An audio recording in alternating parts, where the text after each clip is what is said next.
Hi everyone, it's Melanie here, and what a year 2025 was.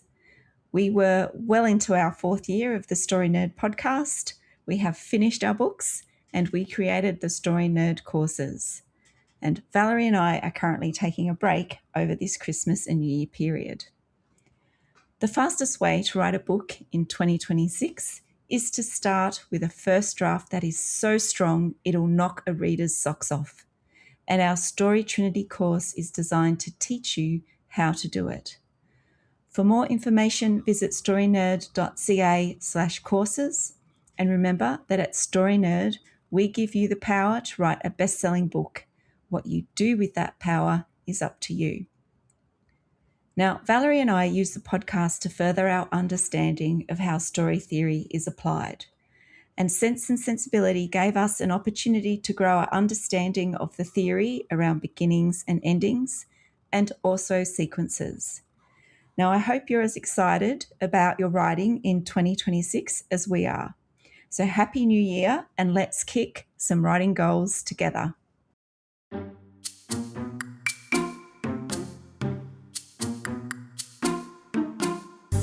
If you want to write stories your readers will love, there are 3 things you need to do. Understand storytelling principles, see how other writers have applied those principles, and then use them in your own work. Here on the Story Nerd podcast, our goal is to demystify story theory. We'll help you with the first 2 steps so that you can get started with the third. I'm Melanie Hill, writer, editor, and poet, and I have a passion for spy stories, fairy tales, and master detective novels. I'm Valerie Francis. I'm a writer and literary editor, and I focus on stories by, for, and about women. On today's episode, Valerie pitched Sense and Sensibility so that we can study beginnings and endings. This 1995 film was directed by Ang Lee from an Oscar-winning screenplay by Emma Thompson, based on Jane Austen's novel. Of course, there will be spoilers because we can't talk about the movie without talking about the movie. And we have a favour to ask. We'd love it if you could give the show a rating and review. For Apple Podcast listeners, you can do it right from your phone. Simply go to the show's landing page, scroll down to the bottom, and hit the stars. It's that simple. All right, Valerie, what have you got for us this week with the genre of Sense and Sensibility? Well, I think that the global genre is a courtship love story, and the secondary genre I'm calling a worldview maturation. And I think that's for Marianne, because I don't think Eleanor really changes all that much. What did you get? Yeah, that's a good point. I had the same. So I had for the global genre a romance courtship movie, and then for the secondary genre, worldview and maturation. And I agree with you. I think Mary Ann's arc is actually far greater than Eleanor's. Alrighty, so let's get on to the topic of discussion for this week. So far this season, I have introduced 2 ideas with respect to beginnings and endings. So the first idea is that a story is about how one thing changes. The beginning and the end of a story show the thing, the topic of the story, at its 2 extremes, before the change and after the change. And the second idea is that the opening scene and the closing scene rhyme in some way. And this is what Stephen Pressfield calls the in and the out.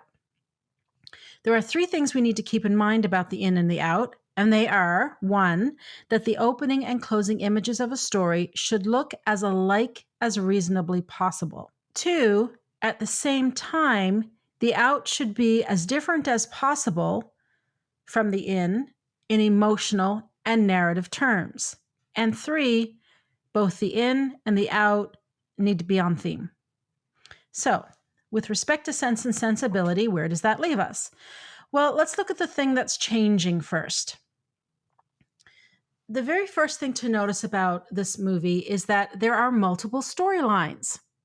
This automatically makes it a more advanced form of storytelling. Whenever you have multiple plots or subplots or multiple points of view or a nonlinear story form, you're increasing the degree of writing difficulty. Now, I'm not suggesting that you can't or you shouldn't do that. I'm simply pointing it out so that you know what it is you're getting yourself into. Forewarned is forearmed. So with that in mind, at its highest level, this story is about the fate of the Dashwood women. The central dramatic question, or the main question that the readers and the viewers want an answer to, is, will these women be okay? And this is dramatized through the love stories of Eleanor and Marianne, because if one of them can marry well, the audience knows that Mrs. Dashwood and all her daughters will be safe. So with respect to the love stories, the dramatic questions are, how will Eleanor and Edward come together? How will Marianne realize that Brandon is the man for her? Because these are both romances, the happily ever after is baked in. We know the girls will live happily ever after. The only question is how.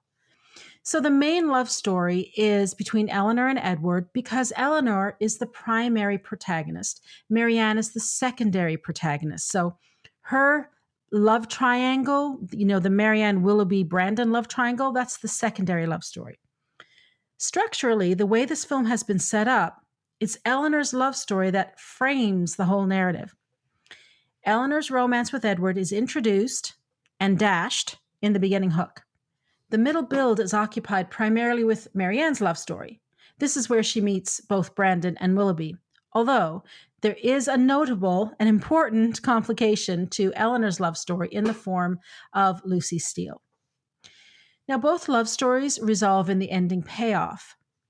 First Marianne's and then Eleanor's. So structurally speaking, Marianne's love story is contained entirely within Eleanor's. It starts after Eleanor's and it resolves before Eleanor's. Sense and Sensibility, therefore, is about the fate of the Dashwood women. They're destitute at the beginning and financially secure at the end. The means to their financial security is through the marriages of the two Dashwood daughters. Eleanor and Marianne are single, and without prospects, I might add, at the beginning, but they're both happily married to men they love at the end. Because Marianne marries Colonel Brandon, who's quite wealthy, everyone is safe. He has provided a living for Edward, which by extension means that Eleanor is safe. And he's such a good and respected man that he will, of course, ensure that Mrs. Dashwood and Margaret are well cared for. And when the time comes, he'll make sure that Margaret marries well. And for what it's worth, the beginning hook is, by my calculation, 27 and a half minutes long, and the ending payoff is 28 and a half minutes long. Again, not a coincidence. All right, let's look at the in and the out. And this is the concept from Stephen Pressfield. We said that the opening image is repeated at the end, and we saw an example of that last week in The Bourne Identity when we had the image of the water being repeated. So in Sense and Sensibility, the opening scene is the death of Mr. Dashwood. The ending scene is the double wedding for Eleanor and Edward and Marianne and Brandon. So that's definitely not a repeating image. So, what the heck, right? What's going on here? Well, remember that Stephen Pressfield said that in films, there's a repetition of a visual image, but in novels, the repetition can be on the level of mood, voice, interior monologue, philosophical statement, or idea. Now, when I first heard this, I wondered if perhaps the repetition for films could also include mood, voice, interior monologue, philosophical statement, or idea. Likewise, I wondered if novels could repeat a visual image. In other words, we have this list of possible options for a repetition. And I'm wondering if they're as specific to the medium as Pressfield says, or if it's more fluid than that, especially when we're dealing with a film that is an adaptation of a novel. My instinct is telling me that it can be fluid. I mean, honestly, I cannot think of a reason why it wouldn't work. But I have not yet done enough research to really give a definitive answer. So right now, I just want to mention it here so that you can keep an eye out as you're doing your own research. And if you make any interesting discoveries, I would love to hear them. Reach out to me on Twitter or Instagram at Valerie_Francis and let me know what you learned. Okay, so in Sense and Sensibility, how is this ending of a marriage a repetition of the beginning, which is a death scene? Like, what the heck? Well, I think the idea of family and familial love is being repeated. Stay with me here. I'm going out on a limb. So just see what you think of this.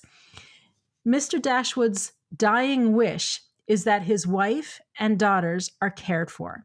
He loves all 4 of his children, and he is happy that John and Fanny will be cared for, but he wants the women to be looked after as well. In the end, we have 2 new families forming, Eleanor and Edward, Marianne and Brandon, and they will care for Margaret and Mrs. Dashwood. We also have the repetition of promises that are specifically about the family unit. So in the beginning, John promises his father that he'll look after his stepmother and sisters. He breaks that promise, though, and of course, that's the inciting incident of the whole story. Now, in the end, we have 2 couples making promises to one another, too. And these are among the most important promises that it's possible for any of us to make. They're so elevated in their importance that they have their very own name. It's not just a basic promise, it's a vow. A vow is a promise related to a new family unit. The opening promise, John's promise to his father, is weaker and it's easily broken. The ending promise, the marriage vow, is much stronger. It's not simply one man giving another man his word in private. The marriage vows are given in public, and they're to honor and love one another. So a vow carries more weight than a simple promise.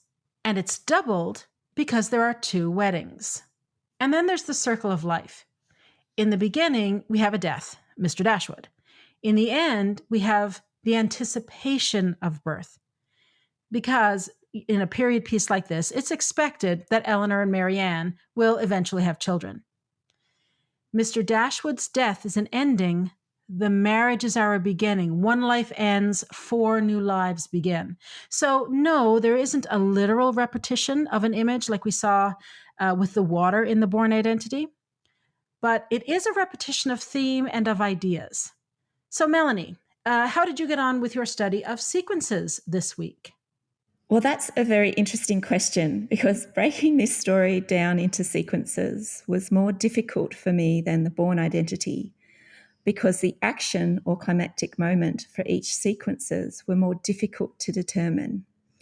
So my first cut was wildly unbalanced. I had some sequences that were over 30 minutes and others that were under 7 minutes. And the reason this happened was because I focused on one storyline instead of the thematic storyline.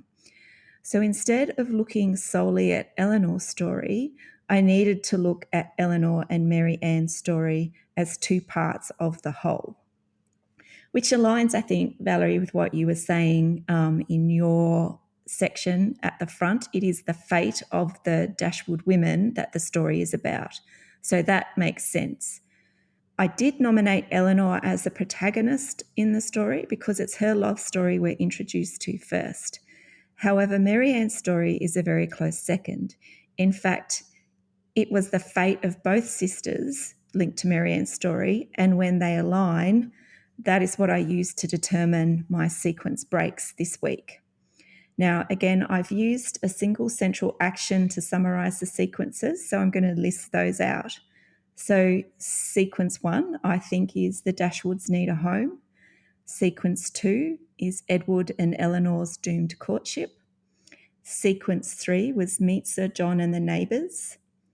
I've got sequence 4, which is based around Mary Ann's suitors.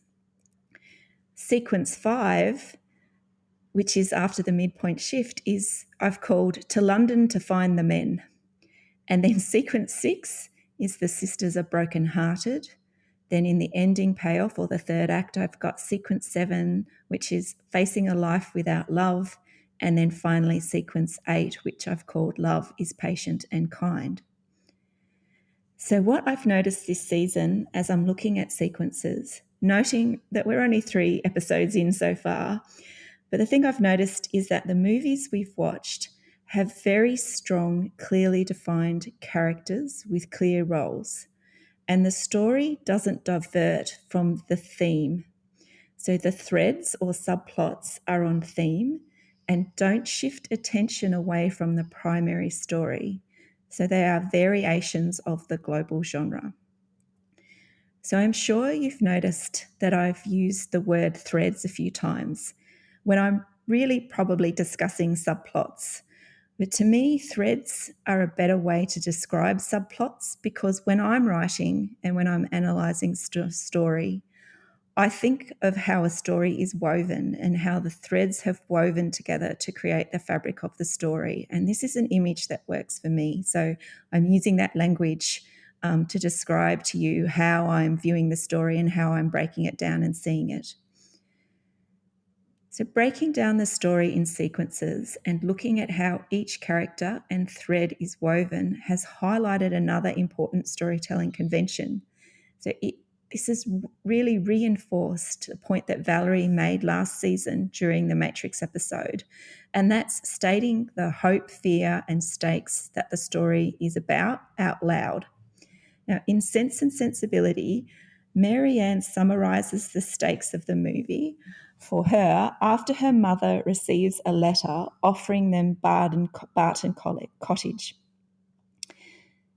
Mrs. Dashwood wants to delay telling Eleanor about the offer because of the attachment forming between Eleanor and Edward. Marianne, who is not enthusiastic about Edward, says, "Can he love her?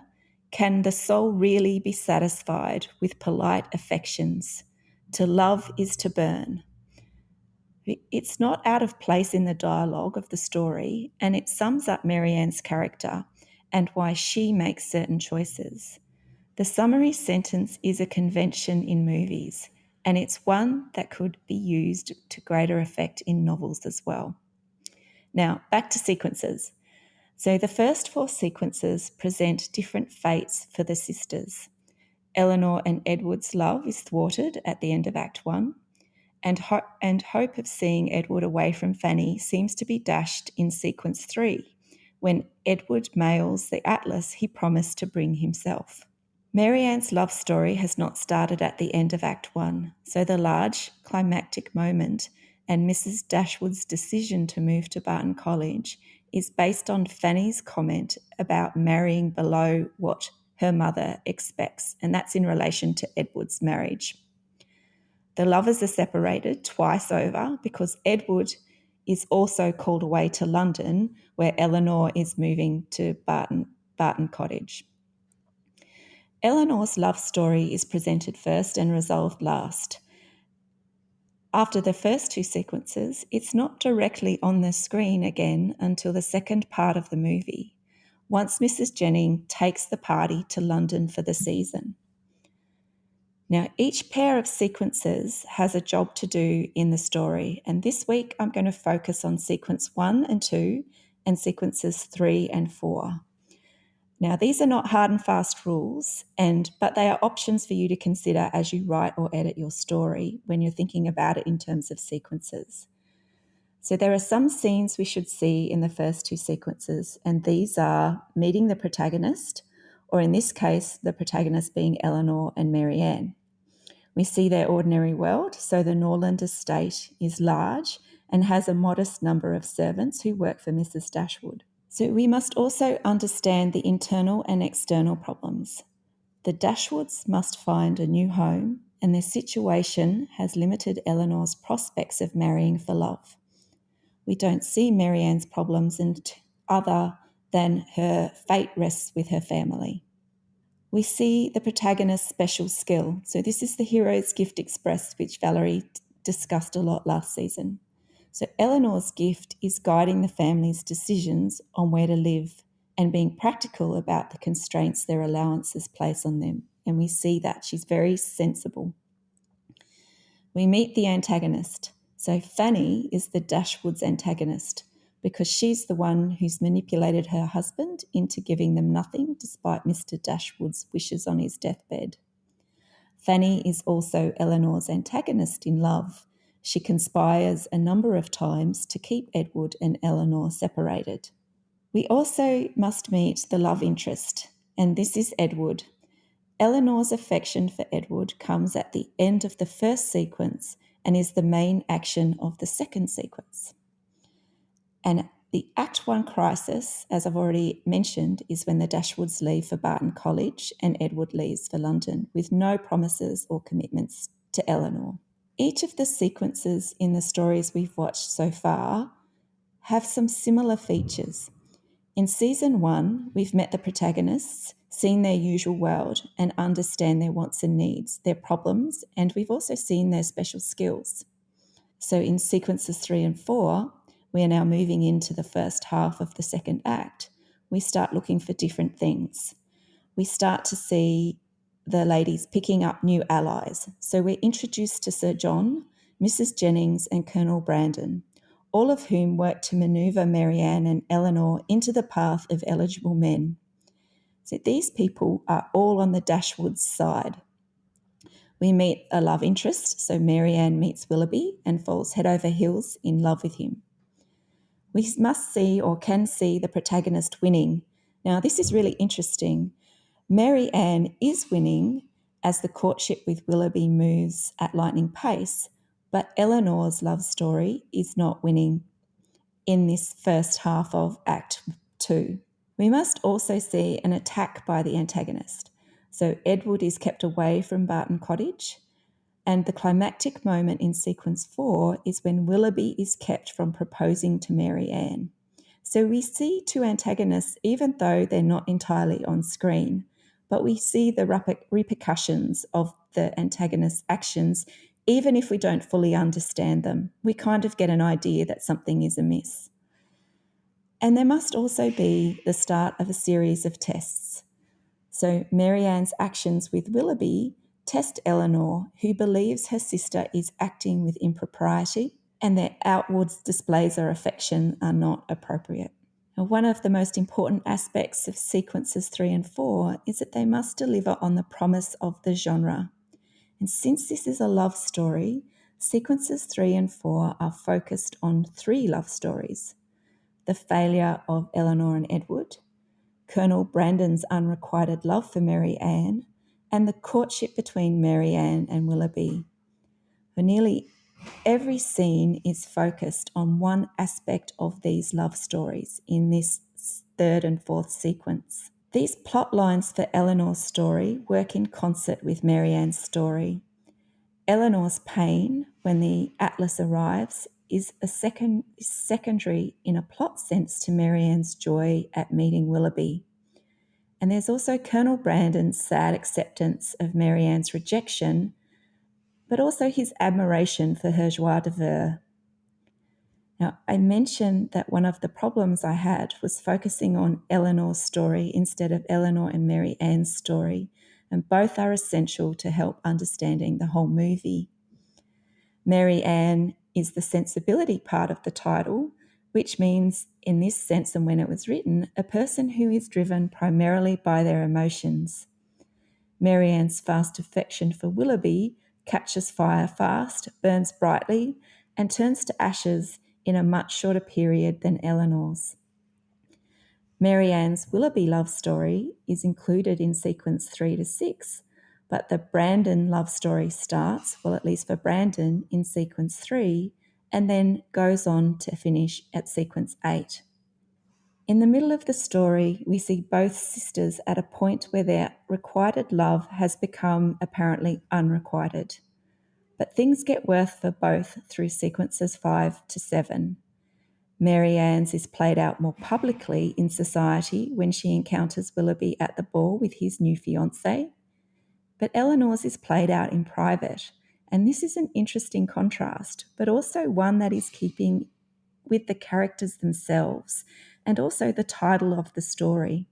Now, Eleanor's dilemma actually comes from three places. There's Fanny, who schemes to keep her and Edward apart, especially, and we see that also, we think, well, the machinations going on behind that when the Atlas arrives without Edward. So there's subtext there. So we assume that Edward is actually being kept away from joining the Dashwoods through some machinations with Fanny and Edward's mother.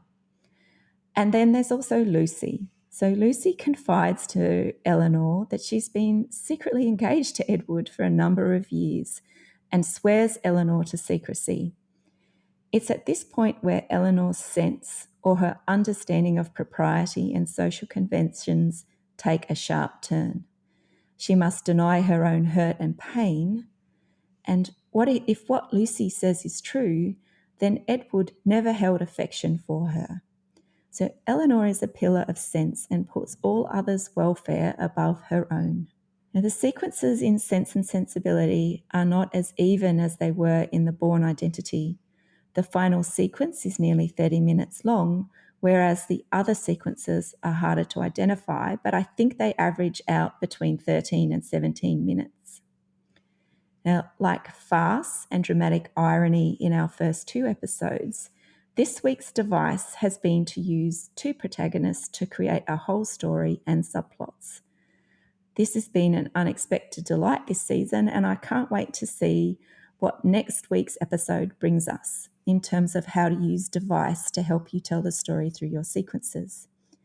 Now, next week I'll focus on providing an analysis of the last 2 pairs of sequences and how the threads woven in the first part of the story continue into the second part. So that's my analysis of Sense and Sensibility in terms of sequences. Valerie, do you have any action steps for us this week? I do indeed. What I would like you to do, your mission, should you choose to accept it, is to look at the opening scene and the closing scene of your novel and ask yourself where the repetition is. Are you using a literal repetition or a thematic one? If you haven't included a repetition yet, how can you work one into your story? Great. Well, that wraps it up for this week.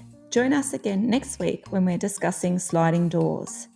To support the show, please leave us a rating and review and tell your writer friends about us. For even more information about putting story theory into practice, subscribe to Valerie's Inner Circle by visiting valeriefrancis.ca/innercircle and follow her on Twitter and Instagram at Valerie_Francis. And you can also now find her on TikTok at Valerie Francis Author, all one word. If you'd like to find more out about me, visit melaniehill.com.au or visit me on Facebook as Melanie Hill Author. And remember, story theory doesn't have to be difficult. It's a tool to help you write more, not less. So take it one step at a time and have fun.